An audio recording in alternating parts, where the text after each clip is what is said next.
Before we begin, it's essential to state that this presentation is for educational and informational purposes only.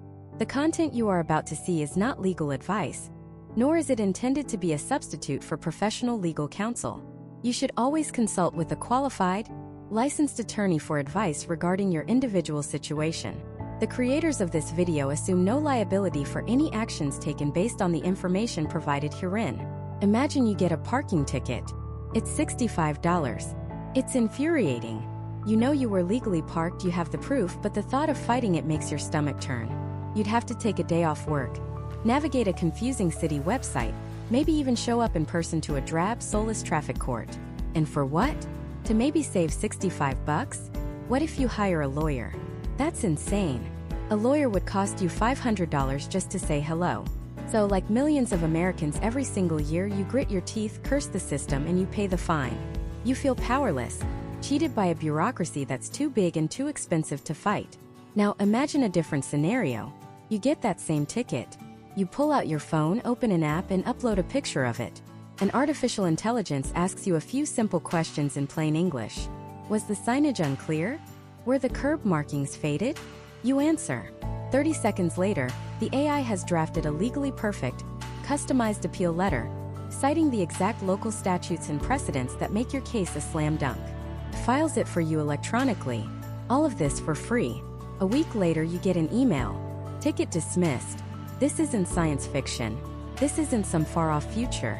This is happening right now, and it's the tip of an iceberg that is about to collide with one of the oldest, most powerful, and most expensive industries in America: the legal profession.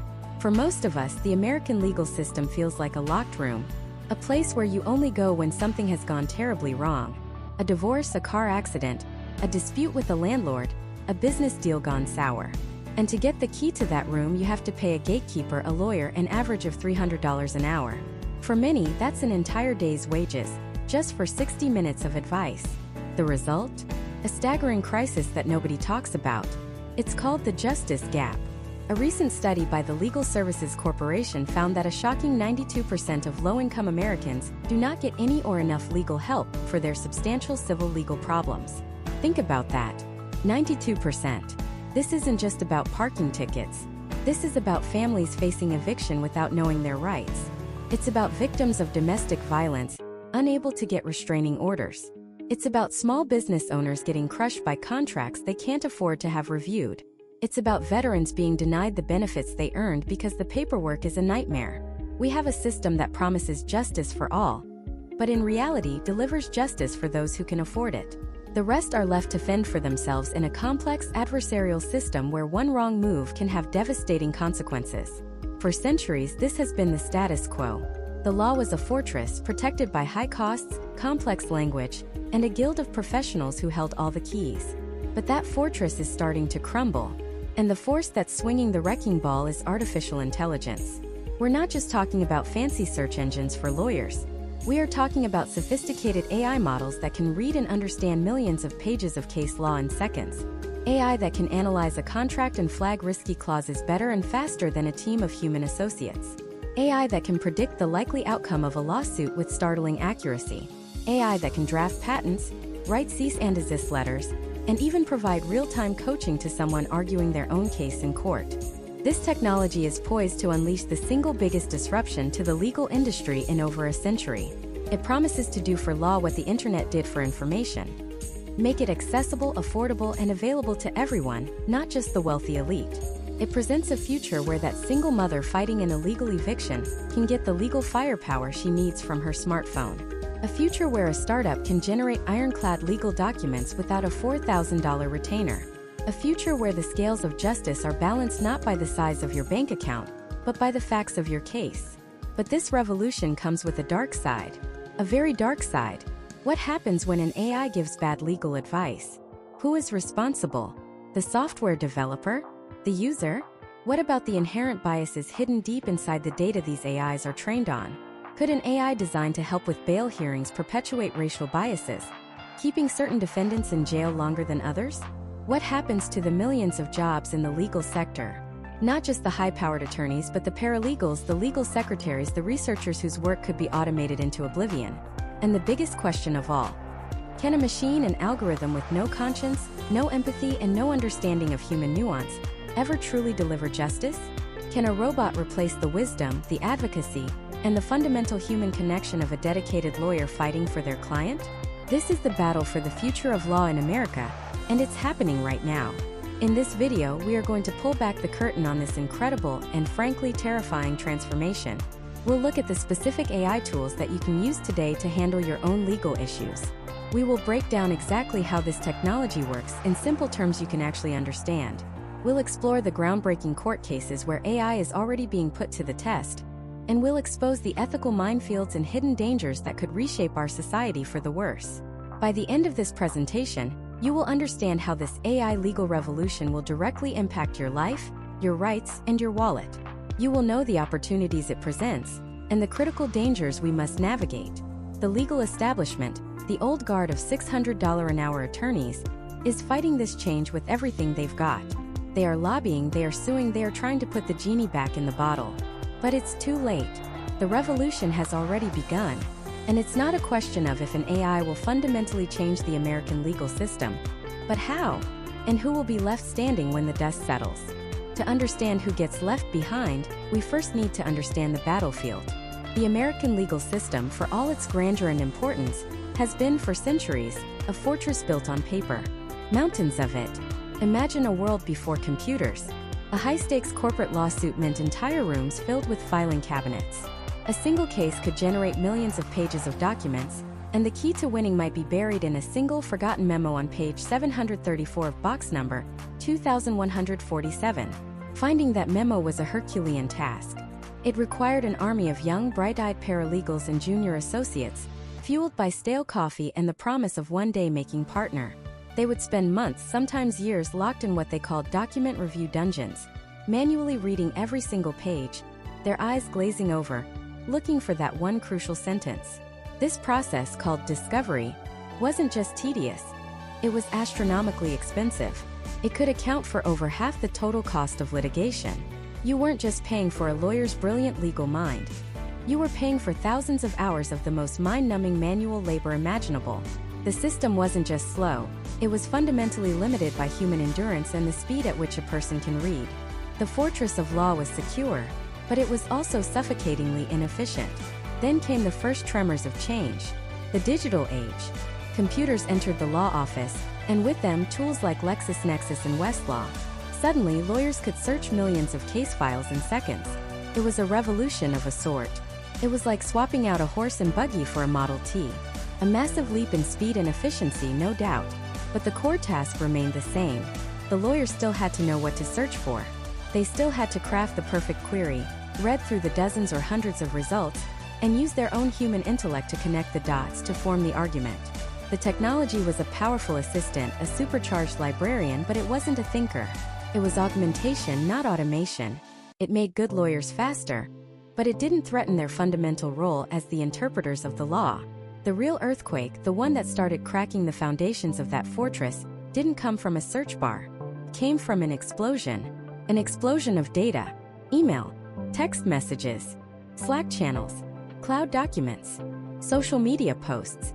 The paper mountains of the 20th century became digital universes of data in the 21st. The discovery process in a modern corporate lawsuit no longer involved physical boxes. It involved terabytes of unstructured data, millions of emails, a decade of text messages between executives, countless versions of PowerPoint presentations. The old way of doing things, the army of paralegals, simply broke. It was no longer just inefficient, it was physically impossible.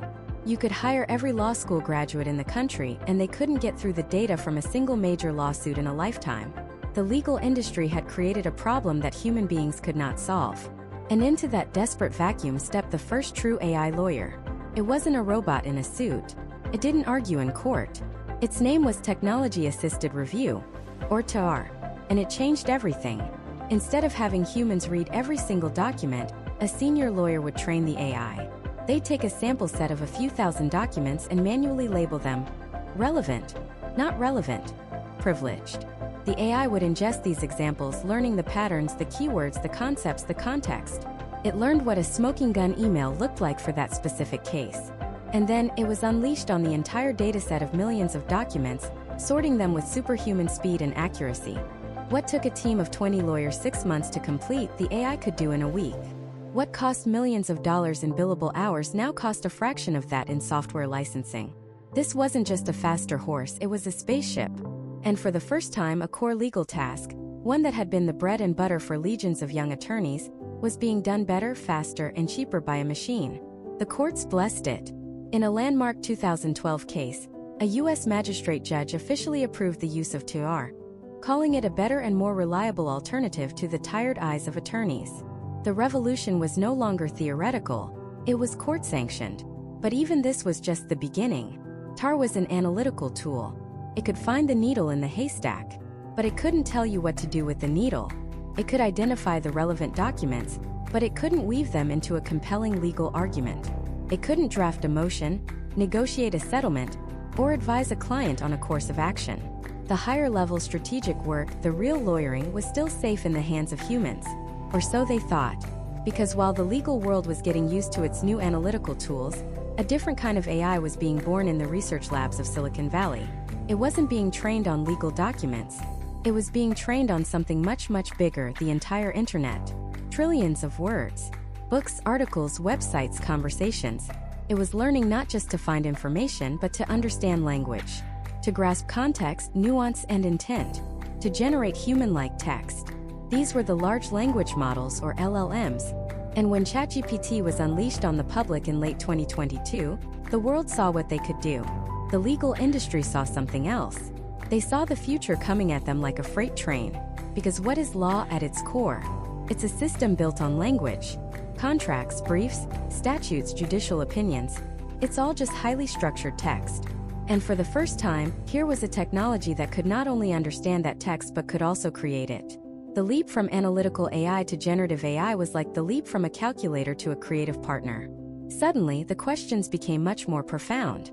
Could an AI draft a rental agreement? Yes, and it could tailor it to the specific laws of Nebraska in seconds. Could it summarize a 200-page deposition, highlighting the key admissions and contradictions? Easily. Could it write a first draft of a motion to dismiss, citing relevant case law and adopting the persuasive tone of a seasoned litigator? The answer was a terrifying, exhilarating yes. Companies like Harvey AI, backed by OpenAI, partnered with Allen & Overy, one of the biggest, most prestigious law firms in the world, giving its 3,500 lawyers access to a custom-trained legal AI. CaseText, a legal research company, launched CoCounsel, an AI assistant built on GPT-4 that could perform many of the tasks of a junior associate. It could review documents for specific clauses, create a timeline of events from a pile of evidence, and even write a complete legal research memo from a simple prompt. This wasn't just about efficiency anymore. This wasn't about replacing the drudgery of document review. This was a technology that was stepping into the realm of legal reasoning itself. It was touching the very heart of what it means to be a lawyer. The fortress walls, once thought to be impenetrable, were beginning to look like they were made of sand. And inside the hallowed halls of America's most powerful law firms, a quiet, frantic arms race was beginning. A race to either harness this new power or be consumed by it. A race that is happening right now behind closed doors, in boardrooms and on encrypted servers, shaping the future of justice in ways we are only beginning to comprehend. And at the heart of this race are three distinct, warring factions, each vying for control of the future. First, you have the titans of Silicon Valley. The Googles, the Microsofts, the Amazons. These aren't just tech companies, they are data empires. They possess near-limitless computational power and have spent decades attracting the world's most brilliant AI minds. For them, the American legal industry, a multi-hundred-billion-dollar-a-year behemoth, isn't just a market, it's the next continent to be conquered. They see an industry steeped in tradition, built on arcane language and billable hours. An industry ripe for disruption on a scale that would make the taxi or hotel industries look like a minor skirmish. They're already embedding their technology quietly, through tools like Microsoft's Copilot, training their models on vast legal datasets, positioning their platforms not as replacements, but as indispensable assistants. For now. Then you have the disruptors, the lean venture capital-fueled startups popping up in garages and co-working spaces. Companies with names like Harvey AI, CaseText, and Ironclad. These are the Davids to Big Tech's Goliath. They are founded by a new breed of entrepreneur. Part lawyer, part coder, fluent in both legalese and Python. They don't want to just assist the old system. They want to burn it to the ground and build a new one from the ashes. Take Harvey AI. Backed by OpenAI's own startup fund, it was developed in stealth, then unleashed upon one of the world's most prestigious law firms, Allen & Overy. The goal wasn't just to be a better search engine. The goal was to create a generative AI that could think, reason, and draft legal arguments like a seasoned attorney. These startups are nimble, focused, and exist for one purpose: to build a tool so powerful that it becomes the new standard, forcing the entire industry to adapt or die. And finally, you have the old guard. The incumbents. The multi-billion-dollar giants like Thomson Reuters, owner of Westlaw and LexisNexis. For decades, these two companies have held a virtual duopoly on the digital tools lawyers use every single day. They are the gatekeepers of legal information. Their platforms installed in every major law firm, courthouse, and law school in America. They are the blockbuster video of the legal world, watching as the Netflix of AI rises. But don't count them out. They are not standing still. They are pouring billions into their own AI development and, more importantly, they are acquiring the successful startups. Thomson Reuters bought Casetext for $650 million in cash. It was a clear signal to the market. They will not be made obsolete. They will buy their way into the future if they have to. This three-way battle between the infinite resources of big tech, the disruptive innovation of the startups, and the entrenched power of the incumbents is the silent, invisible war being waged for the soul of the American legal system. But what is the weapon at the center of this war? What can this AI lawyer actually do? It's not a robot in a suit walking into a courtroom. The reality is far more subtle and far more revolutionary. It starts with the most tedious, time-consuming, and expensive part of any major lawsuit discovery. This is the process of sifting through mountains of evidence, emails, contracts, internal memos, text messages, looking for the one piece of information that can win a case. In the past, this meant armies of young junior lawyers, locked in windowless rooms for months, billing hundreds of dollars an hour to read through millions of pages of documents. It was a rite of passage, a mind-numbing task that justified the massive legal bills sent to clients. AI changes that equation completely. An AI model can be trained to read and understand context, nuance, and legal relevance. It can be unleashed on a terabyte of data, the equivalent of millions of documents, and do in a few hours what would take that team of lawyers a year to accomplish. These AIs are digital bloodhounds. They don't get tired. They don't get bored. They don't miss a crucial email because they were thinking about lunch. They can identify patterns and connections that a human brain, no matter how brilliant, simply could not process. They can find the needle in a haystack the size of a mountain. Then there's legal research. For a century, the strength of a lawyer was often measured by their ability to navigate a law library, to find that one obscure, forgotten case from 1892 that provided the perfect precedent. Then, search engines like Westlaw and LexisNexis digitized that library. But you still had to know what to search for. You had to craft the perfect Boolean search query. AI research is a quantum leap beyond that. You can ask it a question in plain English, a complex legal hypothetical. What is the precedent for intellectual property rights concerning AI-generated art in the Ninth Circuit, considering recent rulings on fair use? The AI doesn't just search for keywords. It understands the concept. It reads, synthesizes, and analyzes thousands of relevant cases, statutes, and law review articles in seconds, then presents a comprehensive, cited memo that would have taken a senior associate days to write. It's like having a brilliant, infinitely knowledgeable law clerk on call 24/7. But where it gets truly transformative, and for many truly terrifying, is in its generative capabilities. Drafting contracts, analyzing them for risks, even writing initial drafts of legal briefs and motions. Think about a small business owner who can't afford a $2,000 an hour corporate lawyer to draft a vendor agreement. Now they can use an AI to generate a rock-solid, customized contract in minutes for a fraction of the cost. Or consider a massive corporate merger. The AI can analyze the 1,000-page purchase agreement, cross-reference it against regulatory requirements in 50 states, and flag potential liabilities, all before a human lawyer has even finished their first cup of coffee. To understand the impact, let's step inside a law firm.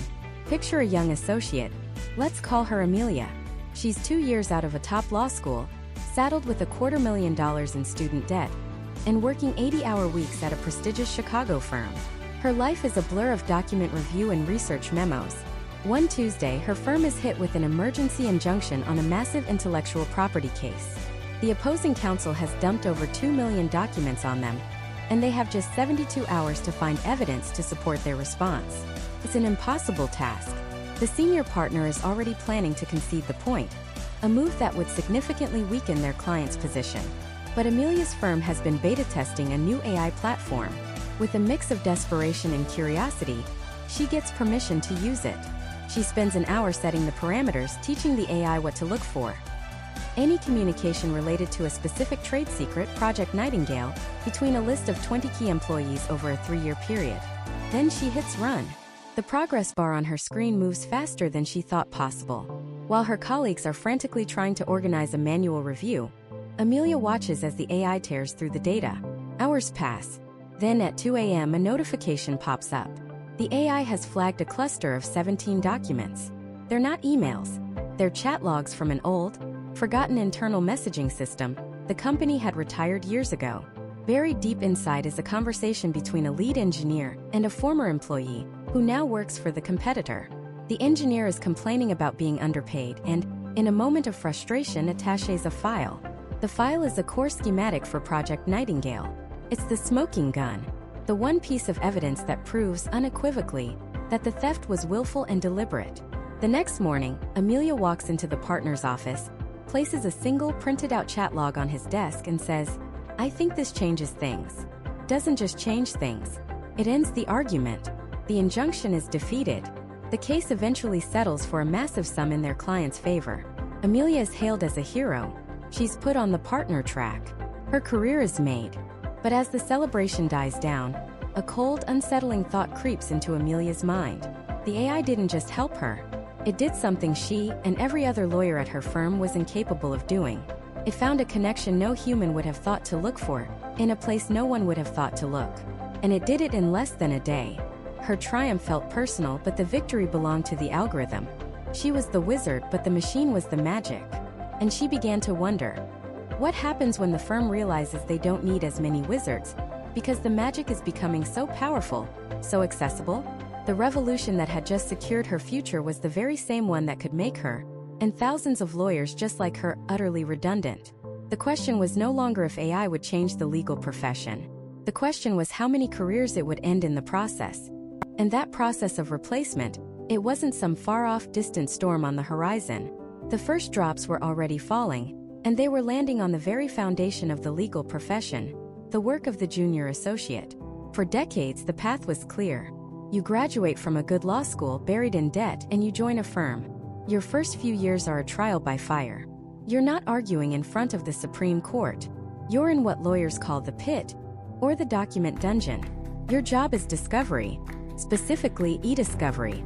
Imagine two massive corporations are suing each other. The lawsuit generates millions of documents, emails, memos, spreadsheets, presentations. Buried somewhere in that digital mountain is a single email, a smoking gun, that proves one side is guilty. Before, this meant locking dozens of young, ambitious six-figure debt lawyers in a windowless room for months on end. Their job? To manually read every single document, every email, every chat log, looking for specific keywords for anything relevant to the case. It was mind-numbing, soul-crushing work. But it was a rite of passage. More importantly, it was billable. Firms would bill clients millions of dollars for hundreds, sometimes thousands, of hours of this grueling manual labor. It was the financial engine of the junior associate class. Then came the AI. First, it was simple keyword searching. But now it's something else entirely. Modern e-discovery platforms, powered by sophisticated AI, can ingest that entire mountain of data in a matter of hours. They don't just search for keywords. They understand context. They can identify concepts, analyze sentiment, and recognize patterns of communication. The AI can flag an email not just because it contains the word illegal, but because it detects a sarcastic or secretive tone in the conversation leading up to it. It can connect a vague reference in one document to a specific project mentioned in another 5 years prior. It can do in a weekend what it would take a team of 20 lawyers 3 months to accomplish. And here's the kicker. It does it with a higher degree of accuracy. It doesn't get tired. It doesn't get bored. It doesn't miss a crucial detail on a Friday afternoon because it's thinking about the weekend. Suddenly, the economic model of the large law firm begins to fracture. That reliable, high-volume, high-margin work that paid for the salaries of the entire first, second, and third-year associate classes? It's now a software subscription. A task that once justified $1 million line item on an invoice now costs a fraction of that. This isn't just about efficiency. It's an existential threat to the structure of legal training and billing. The first rung of the ladder that every lawyer had to climb is being vaporized by an algorithm. But it doesn't stop there. Consider legal research. The iconic image of a lawyer surrounded by stacks of leather-bound books is a relic.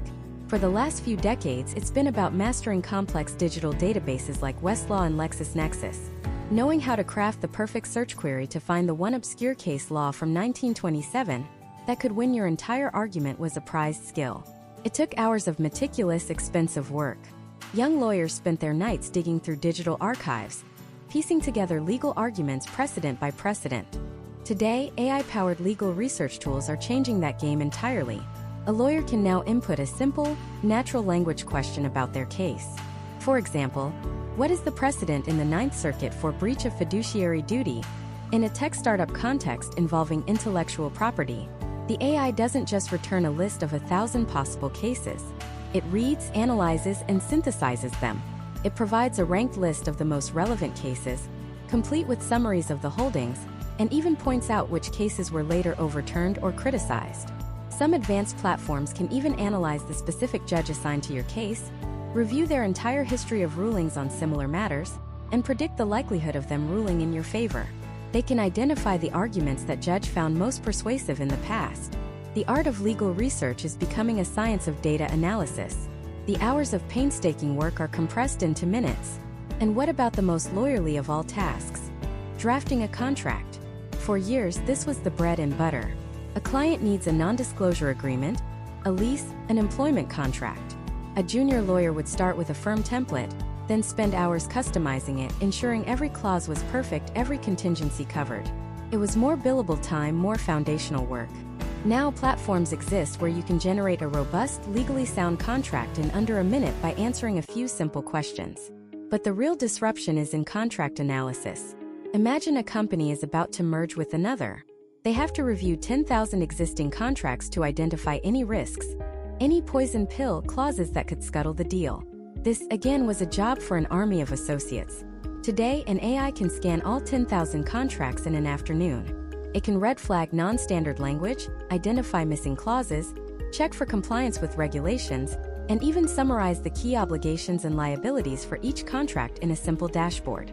It turns a monumental task of legal risk assessment into a data processing problem. What we are witnessing is the great commoditization of legal work. The routine, the predictable, the formulaic. All the tasks that once formed the bulk of a young lawyer's workload and a firm's revenue are being turned into code. This creates a terrifying paradox for law firms. They are being pushed by their clients to be more efficient, to use these tools to lower costs. But the very business model of the law firm is built on the opposite principle: inefficiency. It's built on the billable hour. The more hours a lawyer works, the more the firm makes.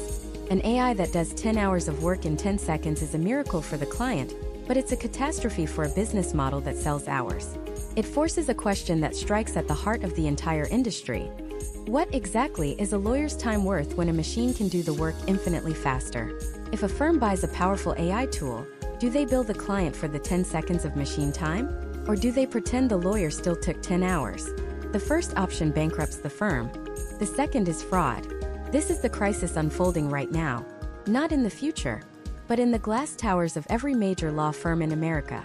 They are trapped between the relentless advance of technology and a century-old business model that is fundamentally incompatible with it. And for the young lawyer, the one just starting out, the one who took on $300,000 in student debt based on a promise of that career ladder, the situation is even more stark. The grunt work they were supposed to do, the work that would teach them the ropes and justify their salary, is disappearing. They are being asked to become sophisticated legal strategists and client advisors from day one, without the years of foundational training that their predecessors had. They are being trained for a job that, in a few short years, may no longer exist in its current form. The ground is crumbling beneath their feet, before they've even had a chance to get their footing. The promise of a stable, prestigious career is being replaced by a terrifying uncertainty. The question is no longer just how to be a good lawyer, but how to compete with a machine that never sleeps, never makes a mistake, and is getting smarter every single day. So how do they compete? The simple and frankly terrifying answer is that they don't. A human cannot, and will not ever outwork an AI in a head-to-head battle of raw data processing. Trying to do so is like a man with a shovel trying to compete with a steam-powered excavator. It's not a fair fight. It's not even the same sport. But this is where the conversation gets interesting. Because the goal isn't to beat the machine. The goal is to fly the plane. Think about it. When autopilot was introduced to commercial aviation, did we fire all the pilots? No. The role of the pilot was fundamentally transformed. They were elevated from manually keeping the plane level for hours on end to a role of system oversight, strategic navigation, and crisis management. They let the machine handle the monotonous, the repetitive, the computationally intensive tasks, freeing up their uniquely human cognitive abilities for what really matters: judgment, intuition, and handling the unexpected. The pilot's value didn't decrease. It became concentrated into the most critical moments of the flight. This is the future of the legal profession. We are on the cusp of the great reshuffling, where lawyers are not being replaced but are being augmented. We're about to witness the birth of the bionic lawyer. The core of this transformation lies in understanding what parts of legal work are just brute force labor, and what parts require true human intellect. For decades, the legal industry has conflated the two. The rite of passage for a young associate at a big law firm was the document review. Being locked in a windowless room for weeks, sometimes months, sifting through hundreds of thousands, even millions of documents, looking for that one crucial email, that one damning clause. It's a soul-crushing, inefficient, and astronomically expensive process. It's also the perfect job for an AI. Today, AI-powered e-discovery platforms can ingest a terabyte of data. That's about 75 million pages of documents, and in a matter of hours not only read every single word, but also understand the context, identify key concepts, flag privileged information, and map out communication patterns between individuals. It can find the smoking gun in a haystack the size of a mountain before a human has even finished their first cup of coffee. The human lawyer's job is no longer to read the 75 million pages. Their job is to analyze the AI's report, to investigate the 10 most critical documents it flagged, and to build a winning case strategy around that intelligence. Their value shifts from endurance to insight. Let's take another example. Contract analysis. A major corporation might be managing tens of thousands of active contracts at any given time. Suppose a new data privacy regulation is passed. In the past, figuring out which of those contracts needed to be updated would be a Herculean task, requiring a team of lawyers and paralegals to manually review each one, billing hundreds of hours. An AI can do it over a weekend. It can read every contract, identify the specific clauses that are now non-compliant, and even suggest standardized language for the amendments. The lawyer's role isn't to read the old contracts. It's to negotiate the new amendments with the other party, to explain the strategic implications to the client, and to handle the bespoke, high-value exceptions that the machine can't. This isn't a distant future. This is happening right now in the most advanced law firms in the country. They are using AI not to replace their lawyers but to supercharge them, to free them from the drudgery that burns out their best and brightest, and allow them to focus on the work that they went to law school for in the first place: advising clients, crafting creative arguments, and advocating in a courtroom. The most valuable legal skill is no longer an encyclopedic memory of case law. Google already has that. The most valuable skill is the ability to ask the AI the right question, to critically evaluate its answer, and to weave that data-driven insight into a compelling human story. But this great reshuffling has a profound and deeply disruptive consequence for the business of law itself. The entire economic model of the traditional law firm is built on a single simple metric: the billable hour. You pay for a lawyer's time. But what happens to that model when a task that used to take a junior associate 100 hours can now be done by an AI in 15 minutes? The foundation begins to crumble. Firms that cling to the billable hour for tasks that can be automated will be pricing themselves out of the market. They will be the horse and buggy salesman watching a Ford Model T drive by. The firms that thrive will be the ones that change their entire value proposition. They'll move towards flat fee arrangements, subscription-based legal services for businesses, and value-based billing, where the price is tied to the successful outcome for the client, not the hour spent. This is a terrifying prospect for a notoriously slow-to-change industry, but it's an incredibly exciting one for their clients. And this is where the story gets much, much bigger than just a bunch of wealthy corporate lawyers. This efficiency revolution has the potential to solve one of the most persistent and shameful problems in the American justice system: access to justice. The fact is, for the vast majority of Americans, the legal system is completely unaffordable. If you're a small business owner trying to navigate a commercial lease, a family dealing with a landlord-tenant dispute, or an individual trying to create a will, hiring a lawyer at $400 an hour is often simply not an option. The World Justice Project estimates that 77% of Americans with a legal problem do not get help from a lawyer. They are left to navigate a complex, confusing, and often intimidating system all on their own. AI could change that. Imagine legal service platforms that can help you draft a legally sound business contract for $50.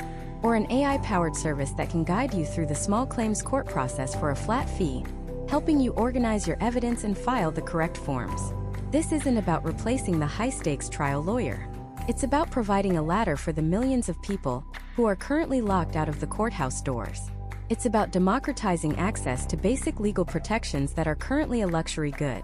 By taking the expensive, time-consuming labor out of routine legal tasks, AI could make justice not just a principle, but a product that ordinary people can actually afford. This is the utopian vision. A legal system that is faster, cheaper, more efficient, and dramatically more accessible to everyone, regardless of their income. But this utopian vision of efficient, accessible justice rests on one terrifying assumption: that the AI is always right. And what happens when it's not? That question isn't hypothetical. It's a question a federal judge in Manhattan had to answer in a very real, very embarrassing case that sent shockwaves through the American legal community. It's the story of a lawyer, a lawsuit, and the 6 completely fake cases invented by an AI that nearly destroyed a man's career. Meet Steven Schwartz. He's not some kid fresh out of law school. He's a lawyer with over 30 years of experience at a reputable firm. He was representing a man named Roberto Mata, who was suing the airline Avianca, claiming he was injured when a metal-serving cart struck his knee during a flight. It's a personal injury case, the kind of thing that happens every day in courts across America. But Schwartz and his team were struggling. They needed to find previous court cases, what lawyers call precedents, to argue against the airline's attempt to have the case dismissed. They were hitting a wall. So, Schwartz did what millions of people are now doing when they need help. He turned to an AI. Specifically, he turned to ChatGPT. He asked it a simple question: find me similar cases where plaintiffs have successfully sued an airline under these circumstances. And ChatGPT delivered. It spat out a list of cases, complete with official-looking citations, docket numbers, and compelling summaries. Cases like Verghese v. China Southern Airlines, Shaboon v. Egypt Air, and Martinez v. Delta Airlines. They looked perfect. They were exactly what Schwartz needed to build his argument. He took the information, incorporated it into a 10-page legal brief, and filed it with the court, confidently citing these AI-generated precedents. There was just one problem. They were all fake. Every single one. The lawyers for Avianca were the first to notice something was wrong. They tried to look up the cases Schwartz cited. They couldn't find them. Not in any legal database. Not anywhere. They wrote to the judge. It appears that at least 6 of the submitted cases are bogus judicial decisions with bogus quotes and bogus internal citations. The judge was, to put it mildly, stunned.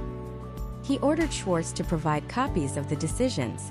So Schwartz, perhaps in a state of rising panic, went back to his source. He went back to ChatGPT. He asked it, "Are these cases real?" And the AI, with all the unblinking confidence of a machine that doesn't know it's lying, assured him that yes, they were. It told him the cases were real, and could be found in established legal databases like Westlaw and LexisNexis. Schwartz even asked it to provide quotes from the supposed decisions. ChatGPT obliged, generating entire paragraphs of fictitious legal reasoning from non-existent judges. Armed with these false reassurances, Schwartz submitted an affidavit to the court, attaching screenshots of his conversation with ChatGPT, essentially telling the judge, "See? The computer says it's real." This was the moment the floor fell out. It became painfully clear to everyone that Schwartz had been duped. The cases weren't just obscure, they were ghosts. Phantoms created by an algorithm. The quotes were gibberish. The citations were a meaningless jumble of letters and numbers. The AI hadn't just made a mistake, it had hallucinated an entire body of case law, and then, when questioned, it doubled down on its own lie. The fallout was swift and brutal. The judge issued a scathing order, sanctioning Schwartz and his colleague $5,000. But the financial penalty was the least of it. Their professional reputations were left in tatters. The case became a national headline, a cautionary tale whispered in every law firm in the country. It was the first, high-profile example of what happens when the predictive power of AI collides with the factual reality of the law. And this reveals the single most dangerous flaw in using general-purpose AIs for specialized fields like law. They are not search engines. They are not databases. When you ask Google for a court case, it searches its index of existing documents and gives you a link. When you ask ChatGPT, it doesn't search for a document. It predicts a response. It analyzes your prompt and constructs an answer, word by word, based on the statistical likelihood of what word should come next, using the vast ocean of text it was trained on. It's designed to be plausible, not to be truthful. It's a master impersonator. It knows what a legal citation looks like. It knows the style and cadence of a judge's written opinion. So it creates a response that looks and sounds authentic, even if the underlying substance is pure fiction. This is the phenomenon known as AI hallucination. It's not a bug. It's a fundamental feature of how these large language models work. They are built to generate, not to verify. This leads us to the black box problem. We can see the input, the lawyer's question, and we can see the output, the fake cases. But the decision-making process in between is a complex, opaque web of algorithms and data points that even its creators don't fully understand. We can't audit its reasoning. We can't ask it to show its work in a way that's truly verifiable. It just gives an answer and we're expected to trust it. But what happens when that trust is misplaced in a system where the stakes are life and liberty? Imagine an AI legal assistant, trained on decades of case law, helping a public defender with a heavy caseload. The AI flags a precedent that seems to help their client. But what if that precedent is a hallucination? Or what if it's real, but the AI subtly misinterprets a key detail that changes its entire meaning? A human lawyer might catch that nuance. The AI, focused on patterns and not comprehension, might miss it entirely. The result? A flawed legal strategy, a lost case, and a person wrongly convicted. And the problem goes even deeper than hallucinations. It goes to the very data these systems are trained on. An AI is only as good or as fair as the data it learns from. Our legal system, for all its ideals, has a long and documented history of biases. If you train an AI on historical sentencing data, a dataset that reflects decades of human bias, what will the AI learn? It will learn to replicate those biases. It will learn that certain defendants from certain neighborhoods or certain demographic groups are statistically more likely to receive harsher sentences. So an AI tool designed to assist a judge with sentencing recommendations might seem objective on the surface. It's just code, right? But under the hood, it could be perpetuating and even amplifying the worst biases of our past, laundering them through a veneer of technological neutrality. A judge, seeing a recommendation from a sophisticated computer program, might give it more weight than it deserves, believing it to be purely data-driven, when in reality it's just a high-tech echo of old prejudices. This isn't a distant, dystopian fear. It's a clear and present danger. The case of Stephen Schwartz and the phantom lawsuits wasn't a failure of one lawyer. It was a failure of our understanding. It was a stark warning that these powerful tools are not magic oracles of truth. They are flawed, unpredictable, and carry risks we are only just beginning to comprehend. The ultimate responsibility, the ethical and professional burden, still falls squarely on the shoulders of the human user. The AI can't be disbarred. It can't be held in contempt of court. It feels no guilt for fabricating a case that could ruin a client's life. The Schwartz case was a wake-up call, an alarm bell ringing through the halls of justice. But it also ignited a frantic, high-stakes race. A race not just to build a better AI lawyer, but to build a safe one, a verifiable one. A race to create a system that can deliver on the promise of efficiency and access, without sacrificing the absolute necessity of truth. And the battle over who gets to write the rules for these new digital jurists, and how we can ever truly trust them, is just beginning. So what does it mean to trust an algorithm with something as sacred as justice? It's not a technical question. It's a deeply human one. Because before an AI can ever make a legal recommendation, before it can draft a motion or predict a case outcome, it has to be taught. And just like a child, it learns from the world we show it.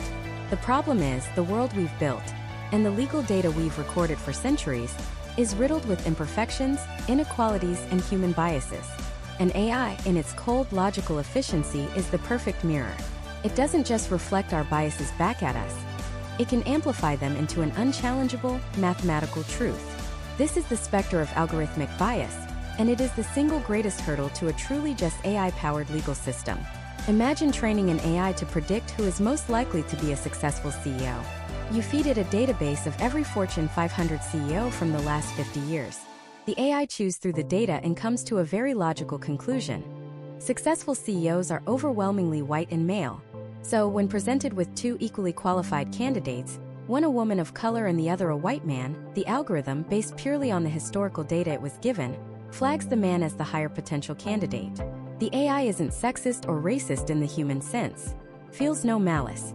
It is simply and devastatingly repeating the patterns it was taught. It has learned our history of exclusion and codified it into a predictive rule. Now replace CEO with flight risk. Replace corporate success with likelihood to reoffend. The data we would feed a legal AI isn't pristine. It's composed of decades of case law, arrest records, and sentencing data. And that data reflects a system where, for a long time, justice has not been blind. It reflects the reality of racial profiling, of sentencing disparities between rich and poor, of the war on drugs disproportionately affecting minority communities. If you train an AI on this data, it won't magically see past the bias. It will learn the bias. It will see that people from certain zip codes or of a certain race have historically received harsher sentences, and it will conclude that this is the correct and logical pattern to follow. It will learn our prejudices and present them back to us, cloaked in the unassailable authority of code. This isn't a dystopian hypothetical. It has already happened, and it happened in a quiet courtroom in Wisconsin, in the case of a man named Eric Loomis. In 2013, Loomis was arrested after being involved in a drive-by shooting. He pleaded guilty to lesser charges. When it came time for sentencing, the judge relied on a tool that most Americans have never heard of, but which has been used in courtrooms across the country. It's a proprietary risk assessment algorithm called Compass. The software analyzed Loomis's criminal history and answers to a questionnaire, and it generated a score predicting his likelihood of committing a future crime. Loomis was rated as a high risk. Based in part on this algorithmic assessment, the judge sentenced him to 6 years in prison. Loomis and his lawyers argued this violated his right to due process. They wanted to know how the algorithm had reached its conclusion. What factors did it weigh most heavily? What was the logic? They wanted to challenge the machine's reasoning, but they couldn't, because the inner workings of the Compass algorithm were a trade secret, a proprietary black box, owned by a private company. They were told the score, but they weren't allowed to see the math. Think about that. A man's liberty was being decided, in part, by a secret formula that neither he, his lawyer, nor even the judge could inspect or question. The Wisconsin Supreme Court ultimately upheld the sentence, but the case blew the lid off a simmering national debate. An investigation by the news organization ProPublica dug deep into the Compass system. They analyzed the risk scores assigned to more than 7,000 people arrested in Broward County, Florida. What they found was shocking. The algorithm was twice as likely to falsely flag black defendants as future criminals as it was white defendants. It was also more likely to incorrectly label white defendants as low risk when they would, in fact, go on to commit other crimes. The algorithm wasn't just a black box. It was a biased one. It was perpetuating systemic inequality under the guise of objective, data-driven analysis. This is the black box problem, and it strikes at the very heart of our legal tradition. The right to face your accuser, to understand the evidence against you, to have a transparent process. These are bedrock principles. How can you defend yourself against an algorithm whose reasoning is a corporate secret? You can't cross-examine a line of code. You can't appeal to the empathy of a server farm. When the evidence against you is a statistical probability spit out by a machine you're not allowed to understand, the very concept of a fair trial begins to crumble. And this danger extends far beyond criminal sentencing. Imagine an AI used in family court to determine child custody. What if it's trained on data that subtly correlates single-parent households or lower-income families with negative outcomes? Could it develop a bias against a loving parent who works 2 jobs to make ends meet? What about an AI advising on civil litigation, which learns from past data that corporations with huge legal teams almost always win against individuals? Will it advise people with legitimate claims not to even bother filing a lawsuit, effectively chilling access to justice for the less powerful? The potential for deeply embedded, systemic bias to be laundered through technology and presented as neutral fact is immense. It's a way to create a permanent automated underclass, where the biases of the past dictate the opportunities of the future. Now, the defenders of these systems make a compelling point. They argue that human beings are black boxes. 2. A human judge is subject to all sorts of biases: what they ate for lunch, whether they got in a fight with their spouse, their own subconscious prejudices. We can't truly know the inner workings of a judge's mind either. At least with an algorithm, they argue, we have the potential to create a system that is, on average, fairer and less biased than the flawed humans it would supplement or replace. The goal, they say, isn't perfection but progress. A system that is even 1% less biased when applied at scale could result in thousands of more just outcomes. But there is a fundamental difference. A single biased judge is a tragedy. A biased algorithm deployed across every courthouse in the nation is a catastrophe. The scale is terrifying. A human judge's bad decision can be appealed. Their patterns of bias can be identified and they can be removed from the bench. But how do you hold an algorithm accountable? Who is responsible when a flawed line of code results in a decade of wrongful imprisonment? Is it the software engineers who wrote it? The company that sold it? The government agency that deployed it? This diffusion of responsibility creates an accountability vacuum. We are building systems of immense power that can alter human lives in the most profound ways. Yet it's becoming terrifyingly unclear who, if anyone, is ultimately at the wheel. And to understand what happens when no one is at the wheel, we don't need to imagine a far-off dystopian future. We just need to follow a story that is becoming more plausible with every passing day. Let's talk about Mark.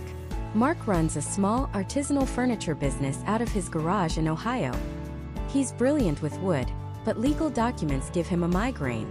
For years, he's been paying a local lawyer a few $100s here and there to draft sales agreements and review supplier contracts. It's a cost he resents but knows is necessary. Then he sees the ads. Juris AI, your 24/7 legal partner. Ironclad contracts for the price of a coffee. The promise is intoxicating. No more scheduling appointments. No more confusing hourly bills. Just fast, affordable, professional-grade legal help. Hesitantly, Mark signs up for a free trial.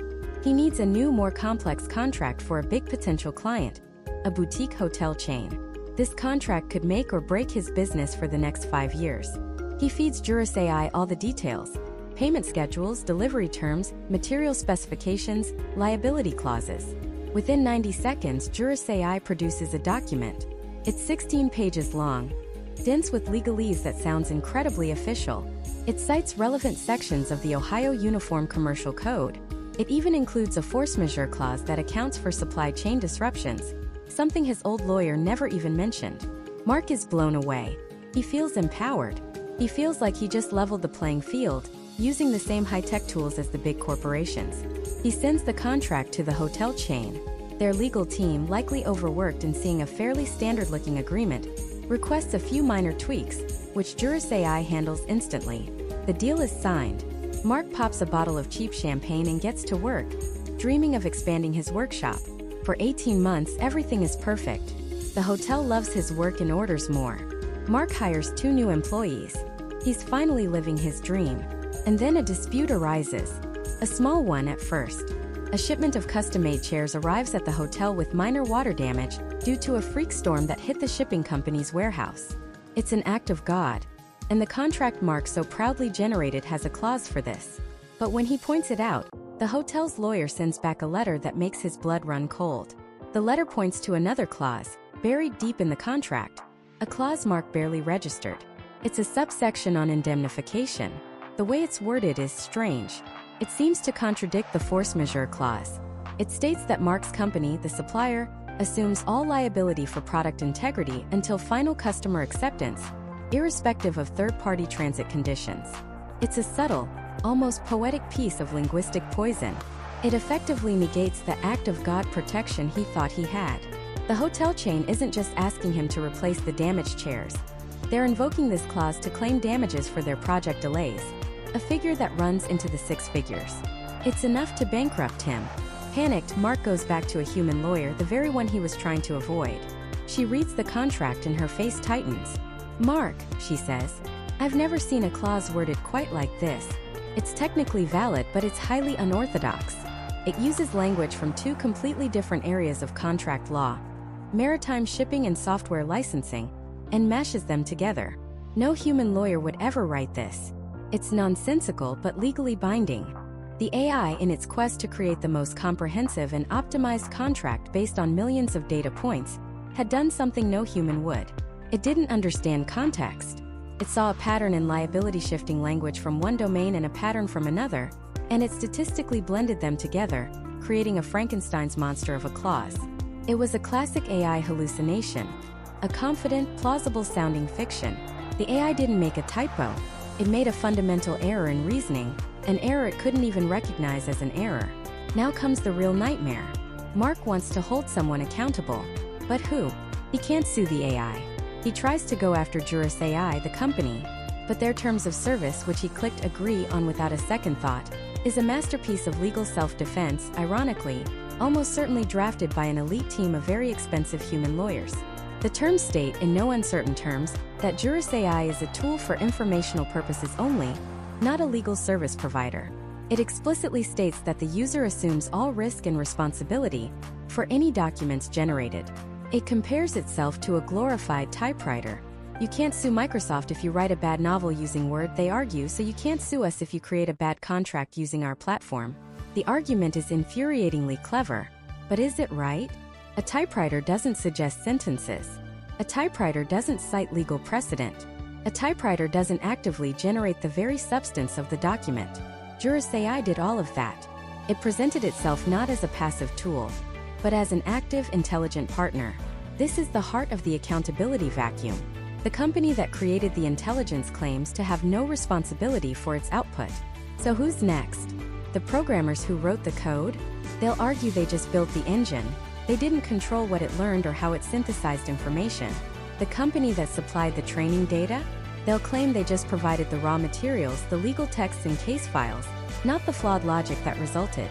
Every single person in the chain can point a finger at someone else, or more often at the algorithm itself, an abstract entity that can't be put on trial, can't be deposed, and can't be held liable. Mark is trapped. He's facing financial ruin because of a mistake made by a non-human entity, created by a chain of humans, none of whom will, or legally can, accept responsibility. His story, once a testament to the democratizing power of technology, becomes a terrifying cautionary tale. It reveals the hidden flaw in the promise of AI law: efficiency without accountability, speed without wisdom, and access to a tool that can generate immense harm, with no access to justice for the person who gets hurt. We are so focused on the question of whether an AI can do the job of a lawyer, we're forgetting to ask the more important question: what happens when it fails? Because it won't fail like a human. It will fail in ways we can't predict, for reasons we can't understand, with a trail of responsibility that leads directly to a dead end. And that dead end is where the entire promise of AI justice crashes into a wall of reality. Let's play this out. Imagine you run a small business. You use an AI legal service to draft a critical supplier contract. It's cheap, it's fast, and the AI assures you the contract is ironclad, optimized based on an analysis of 10 million similar agreements. A year later, that supplier exploits a loophole you never knew existed. The loophole was created by a single, strangely phrased clause generated by the AI. Your business is now facing bankruptcy. So who do you sue? Do you sue the AI company? They'll point to their terms of service, a 50-page document you clicked agree on, which almost certainly contains a limitation of liability clause. They'll argue their AI is just a tool, a sophisticated word processor, and they aren't responsible for how you use it. They'll say they don't provide legal advice, they provide information. It's a subtle but legally crucial distinction. So, do you sue the programmers who coded the AI? Which ones? The team that designed the neural network architecture? The engineers who curated the training data? The person who wrote the specific subroutine that happened to generate that fatal clause? Good luck proving intent or even negligence. They'll argue they were just cogs in a massive machine, following specifications. Maybe you sue the company that provided the training data.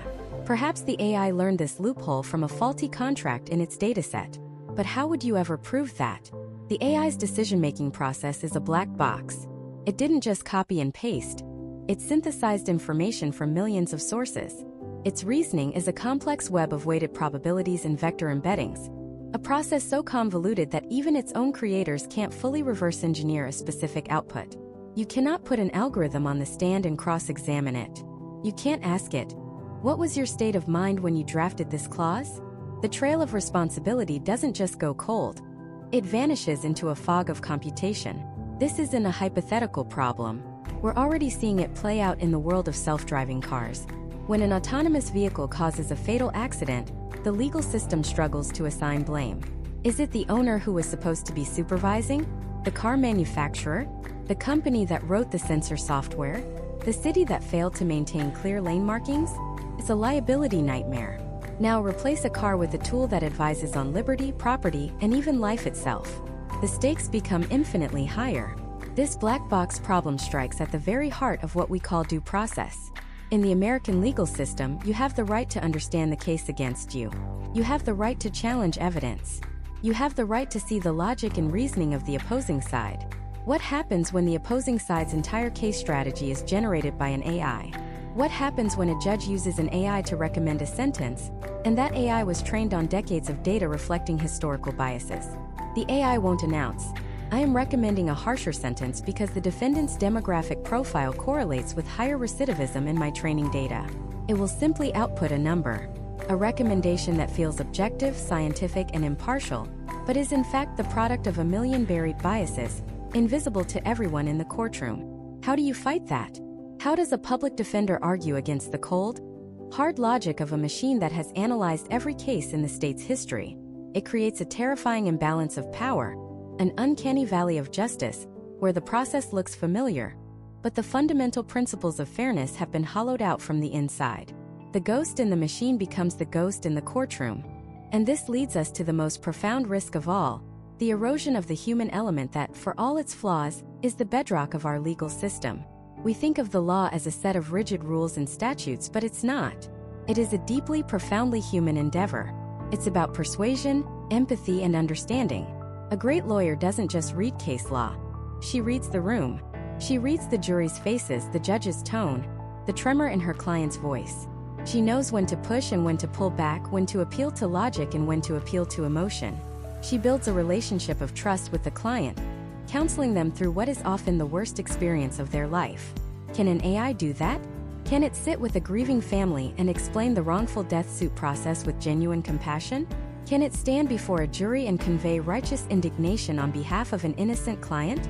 Can it creatively brainstorm a novel legal argument that has never been tried before, one born not from statistical probability but from a flash of human insight? The answer is no.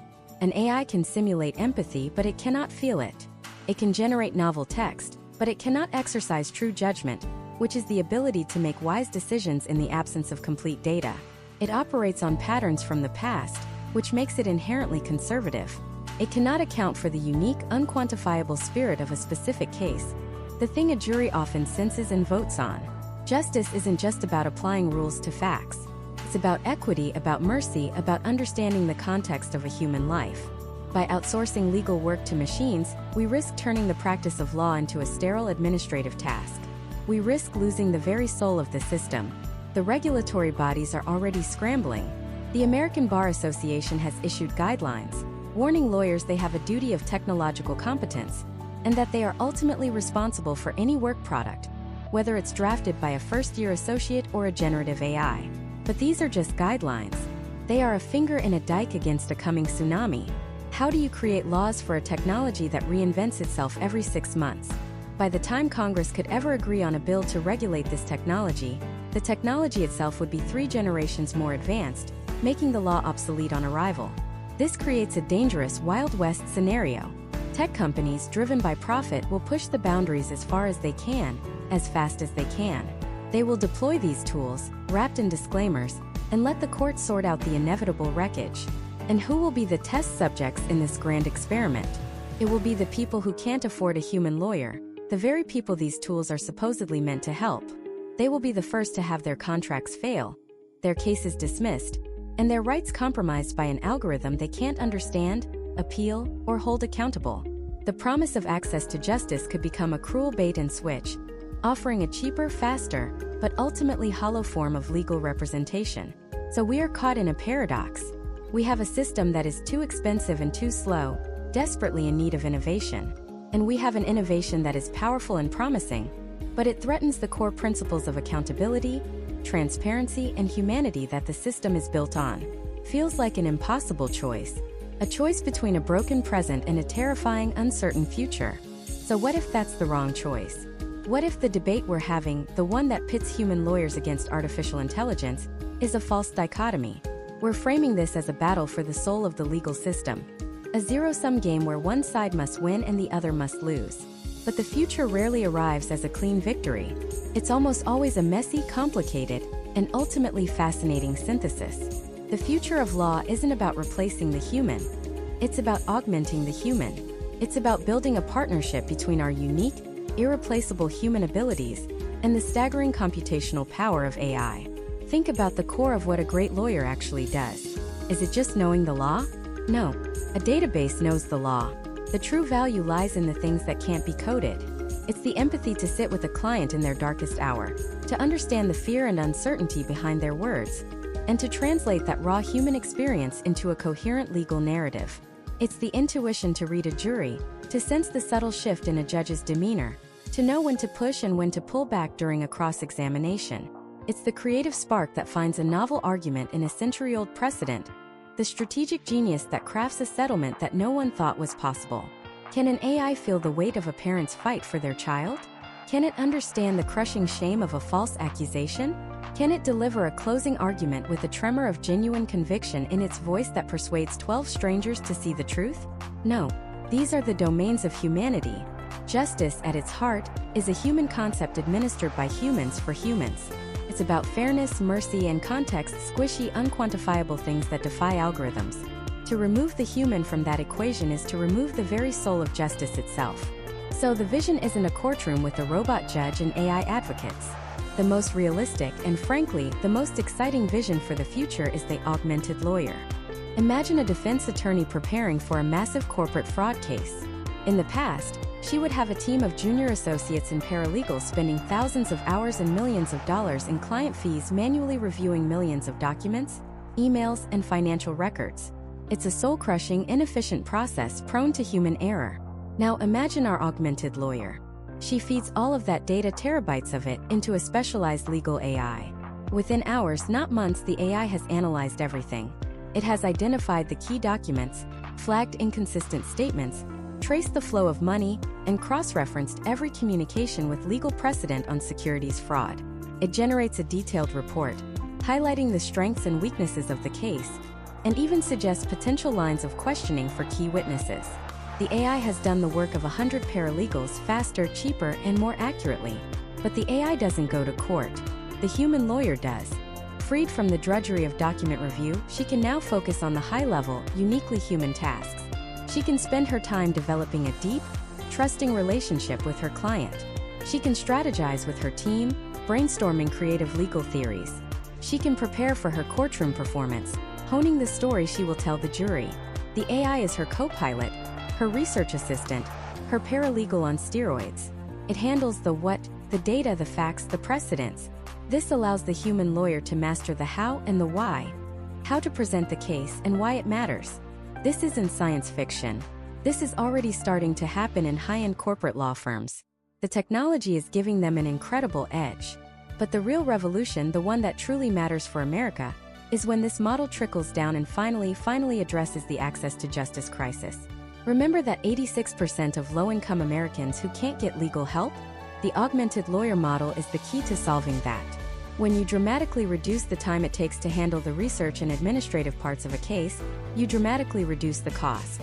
Suddenly, hiring a lawyer for a wrongful eviction, a wage dispute, or a child custody battle isn't a financial impossibility.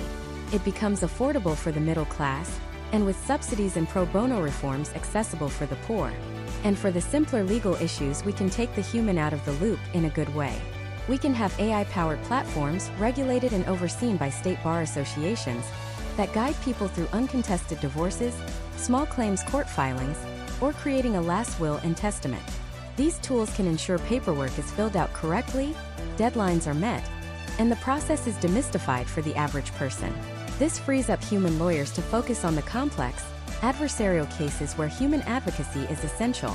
We're not replacing lawyers. We're triaging the legal system's workload, using technology to handle the high-volume, low-complexity tasks, and dedicating our finite human expertise where it is needed most. But to get to this future, we have to walk through a minefield of ethical challenges. We can't just unleash this technology and hope for the best. We need a roadmap. First, we need intelligent regulation. The American Bar Association and state governments must create a new set of rules for the AI age. Who is legally liable if an AI provides flawed legal advice that harms a client? Is it the lawyer who used the tool? The software company that built it? We need clear lines of accountability. We also need strict mandatory audits of these AI systems to root out the hidden biases we talked about. Justice cannot be allowed to have a thumb on the scale. Second, we need an evolution in legal education. Law schools can't keep training lawyers for the 20th century. A modern law degree must include data science, technological ethics, and hands-on training with the very AI tools that will define their careers. A lawyer who doesn't understand how their most powerful tool works is just as dangerous as a surgeon who doesn't understand their scalpel. And third, and most importantly, we need a commitment to transparency. We cannot have black box justice where an AI makes a recommendation about sentencing, about legal strategy, about a parole decision, and we have no idea why. These systems must be explainable. They need to be able to show their work, to lay out the data points and the logic that led to their conclusions. A judge, a lawyer, and a defendant have a fundamental right to understand the reasoning behind a decision that will alter the course of a human life. Without transparency, there is no trust. And without trust, the entire legal system crumbles. The arrival of AI in the legal field isn't an ending. It's a beginning. It's a powerful disruptive force that is holding up a mirror to our existing system, forcing us to confront its deep flaws, its inefficiencies, and its inequities. The challenge before us is not to fear or ban this technology, but to master it, to shape it, guide it, and bend it towards the ideals of justice we've always claimed to hold. The choice is not between a flawed human system and a perfect, terrifying machine. The choice is between stagnation and evolution. It's a choice to build a new legal framework, one where technology tears down the barriers to access, where lawyers are empowered to do their best work, and where justice is not a luxury for the wealthy, but a fundamental right for all. The future of law isn't the absence of humanity. It's humanity amplified. The gavel is still in our hands. The question is, what judgment will we render on the future of justice itself?